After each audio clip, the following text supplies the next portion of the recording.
Good morning. Welcome back to the channel. I'm the GM Philosopher. Today we're talking about 5 surprising D&D homebrew ideas to try next session. These are basically 5 homebrew concepts that I love right now that I think are super cool that will allow anyone to pretty easily homebrew some awesome stuff. All of these things require very little in terms of like crazy amounts of inspiration or creativity, and a lot of them are kind of self-starting. I love these concepts and I wanted to share them with you just in case you might want to use them to make your games a little more homebrewy. So let's go. So the first thing is you can homebrew monsters from the monster manual by incorporating different monsters into each other. So we're going to take the monster manual. Let's say I flip the page open just here randomly. I flip to there's a white dragon, okay? Then I flip again and I come up to the harpy.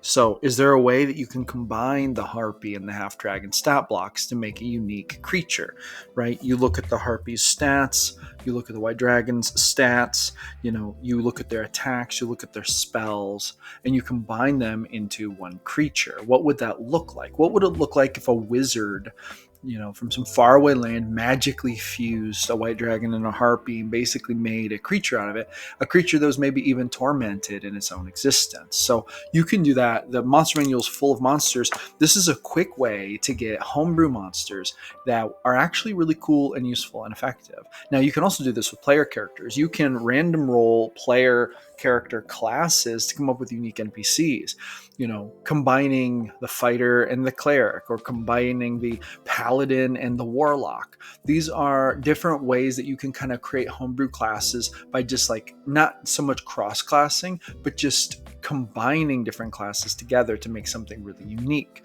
I think that this is really cool for making like anti-party groups. Like if you have a group of like anti-heroes who are basically out to either compete with your group, or they're out to like get them or steal their stuff, or they're just a rival gang, sometimes creating unique homebrew classes that do pay homage to the actual classes, but that go in a really wild direction. This can be really, really cool. Another homebrew idea that I really like is to create abilities that are like simple, but that do interesting things. So for example, one thing I really like to do is I like to create specific throws or moves for martial characters. So I have this character in the Barren Lands I'm running right now, and he is like a wrestler, and he has this one move that's basically sort of like a grapple, also a slam. It's like he like literally suplexes people, but he has to roll a hit with an attack, and then they get to make a strength saving throw. And if they do not beat his DC, he grabs them, but then he like slams them on the ground and does, a certain amount of damage, increased damage than he would do if it were just an unarmed attack. Sort of like a maneuver. I also love reflavoring spells and creating new spells. For example, I had this NPC wizard I was running one time, and all of her spells were butterfly themed. So for example, when she would cast Stone Skin on someone, it would look like all these little butterflies sprouted up out of their skin and put out their wings, and the wings turned to stone, so they were just covered with these stone butterflies. And then when she would cast Fly, it was reflavored to be Flight of the Lepidoptera, and the wings would come out and she would basically fly like with butterfly wings. Now, this changed a few elements of the spell. Like the spell behaved a little bit differently because of that, but that's a fun reflavoring, and that's a fun homebrew thing to throw in there.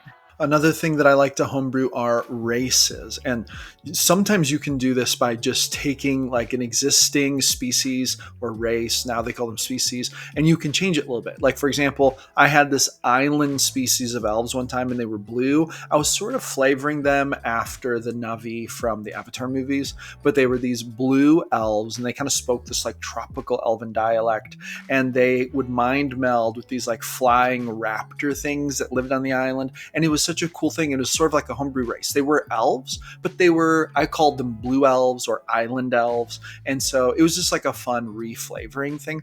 Another thing that I've done recently is I created this homebrew race called the Luminara. And they're basically made of light. They're basically beings made of light, and they come from some star way out in the cosmos, some star that has achieved sentience and is very magical. And the star basically shines these beings into existence and tells them, go seek the cosmos, go explore the cosmos, go collect information, bring it back to the source. So it's like a collective being, but they project themselves out as these lightnings. And so the Luminara, they have like they can't pass through things, but they are virtually weightless, and they can wear gear and utilize gear and stuff like that. But I love the idea of this homebrew race because I love the idea that they basically fly through the cosmos, come to this world. They want to adventure, experience things with the group. They have a lifespan of about 400 years. And as they start to get older, their light begins to dim. And that's how they know it's time for me to return home to the source. So they will basically leave and return home, bringing all their collective knowledge back to the source. But it's really cool flavored because a lot of times they will be born and they'll fly through the cosmos, and they'll have a very rudimentary understanding of the world. They'll have almost a simple childlike mind and sense of wonder about them. And this is like a blessing given by the source, because the source is like, we're not going to imbue you with all of our eons of collective knowledge. We're only going to give you a little bit, what we think you need, plus maybe a little extra for experimentation, well suited to the personality we tried to give you. And so it's just kind of an interesting Destiny-esque kind of species. And I love homebrewing races and species. And you can also do this. You can take inspiration from existing species and tweak them a little bit, or you can come up with something totally new. But I would encourage you to work on homebrewing some species that you like, that you think are cool, because you never know what you might come up with that might really add a lot to your games. And finally, coming in at point number 5, I think that homebrewing subclasses has never been better. With the new 2024 Player's Handbook coming out, the way that they did subclasses makes them so much fun and so cool to homebrew. You could easily take a subclass that you kind of like, and then you could literally just like copy paste all the elements of it, but then reflavor them the way that you want, but at a matched power level. So you could create very, very balanced subclasses that are flavored the way you like, that are also pretty power balanced in terms of like, comparative to the original. And that gives us a great template that we can use. You might want to run your players through a game. They might want to homebrew some classes. You might say, hey, let's homebrew some subclasses. And you can walk them through that using existing subclasses as a template. I've been talking to a lot of GMs who are doing this, and it is so, so cool. I even made myself a homebrew subclass not too long ago called the Minister of Propaganda. It was like a paladin who specialized in things like persuasion, intimidation, etc., like all kind of oratory stuff. And they had spells that kind of reflected that. So it was very, very cool. So you can totally flavor homebrew subclasses and make them awesome. And the new 2024 Player's Handbook makes it easier than ever. With that being said, that's going to be my 2 cents for the day. Thank you for coming back, watching another episode of GM Philosophy in the Morning. I'm here every single day creating videos about the best game in the world, D&D. I will see you awesome people on the next one.